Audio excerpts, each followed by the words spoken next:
So you've fallen below the unsustainable percentage of 75. I did. I'm down to 67. I went 1-2, so I was 13-5. I'm now 14-7. So, and Joe, why did you delete the San Diego Cleveland game? Yeah, I would have been 2-2. I was one. We actually did 4. We'll do 4 this week. Okay. That's the desperate move when you start going a bad slide. You try to have more games, but still, look, 67% is like your god if you can pick 67% with more than just 3 games for a whole year. No, I'm serious. I was buying you at 75 and 80, but I don't know. No. If you're buying me at 75 and 80, like you're too gullible because that's just not sustainable for any handicapper. 67 is like ridiculous, and I hope I can keep it going. But if I can get to over 60 by the end of the year, stay over 60, I'd be very, very pleased. Is that the goal? The goal is over 60? 60 is the goal. 60 is really, if you pick every game like I do. Is that playing to win, or is that just, would that be like?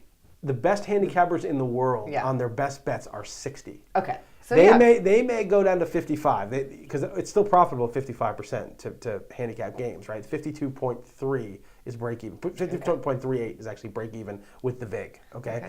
So when you're at 55, it's still profitable to be making picks. 60 is like excellent, right? I think that the best pros are 57, 58 on picking on the year. All right. Well, we're going to shoot for 60. 60 would be out of control good. Okay. So that's why I was saying 80. This week, 80 is just a joke. Okay. Then that makes it a little 80 bit more is like when that guy's hitting 450 in June. It's like he's not going to hit 450 on the season. Okay. Chris. Okay. Yeah, go ahead. This week. Yes. Carolina +3 at Washington. Yes. Denver -3 at Cincy. Well, why don't we go one at a time? You want to go one at a time? Yeah. My memory's not good enough to deal with this. Carolina +3 at Washington. Yeah, I'm going to take Washington. And I'm a little nervous of Carolina. They scare me. I picked them against the Bears last week in my regular column, one of the few that I get right.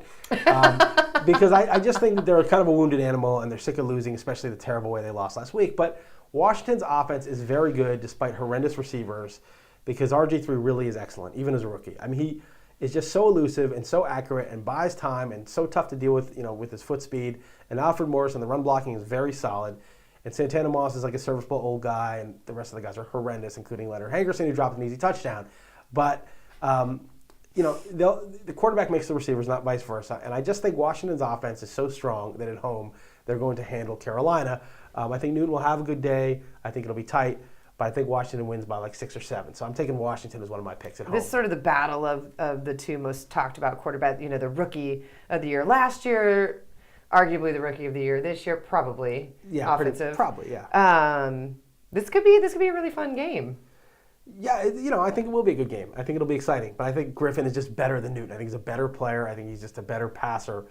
And I think Washington is a slightly better defensive team, even though neither one is good defensively. All right, so Denver -3 at Cincy. 3.5 at Cincy, right? I have 3. That's 3.5. That's the line. Don't try to steal a half point. I'm not trying to steal a half point. Okay, I had Denver last week. It was the only one I got right on this segment, and I think it's time to sell. Not that they're not going to be good. They're going to make the playoffs. But I think we're going to the Super Bowl. You might. I mean, Denver's really good. I feel like people are buying their tickets. Well, Denver's really legit. I mean, Peyton Manning looks like Peyton Manning. They have big-time receivers. I mean, Demaryius Thomas is a monster. No kidding. Okay, so that's legit. All that's good. And their defense is actually pretty good. And they're very attacking. They're very tough. Cincinnati's lost 3 games in a row. Okay, one of those games was to the Browns. They're kind of reeling. But they're coming off the bye. They're at home.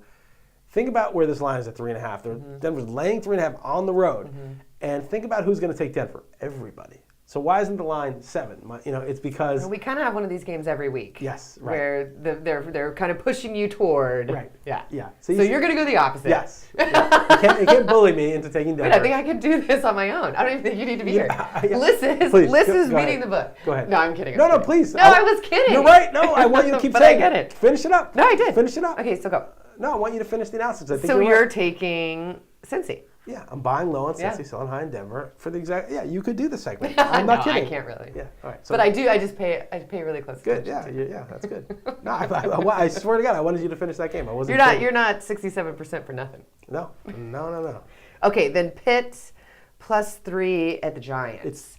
It's 3.5. No, it's not. You just wrote it down wrong. 3.5. Okay, Pitt +3.5 at the Giants. This is in New York, which is currently underwater, although I don't know Kick how them when it's they're affected. down. That's what I do.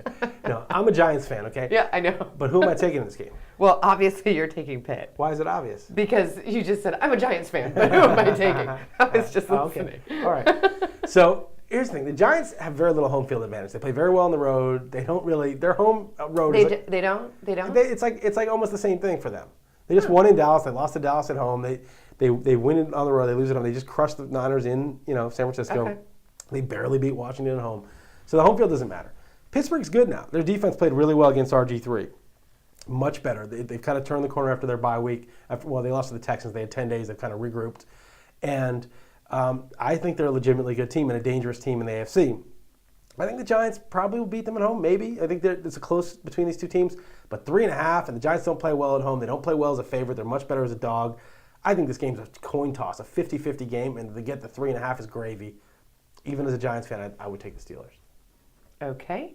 And Minnesota, I have +5. Is it +5.5? It's not just +5. You finally wrote one down correctly. Congratulations. I got the math skills, Liss. Yeah. +5 at Seattle. Right. And so who am I taking? Well, I actually think you might be taking Seattle? Correct. Yeah. Now, there's a mostly because of home. Their home field advantage is, right? You don't need me here. Just go ahead, say it. But that's that always comes into play when you're playing Seattle at home. Very tough home team. Yeah. Minnesota, I think, peaked a little early. Adrian Peterson's still running well. Their defense was good. Their pass D's kind of slipped. Kyle Rudolph is all but he's disappeared. I mean, he was just a touchdown guy. He was like a Scott Chandler. He gets the ball when they get inside. Scott Chandler's doing better than Kyle Rudolph. Well, they're neck and neck here. So, all right.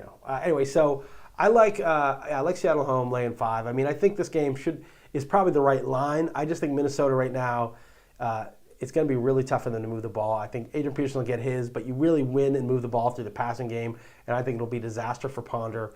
And I think Seattle's going to move the ball against this Minnesota defense, especially at home, and they're going to win comfortably by 7, 8, 10, something like that. All right. Week 9 in the books. Let's see how you do.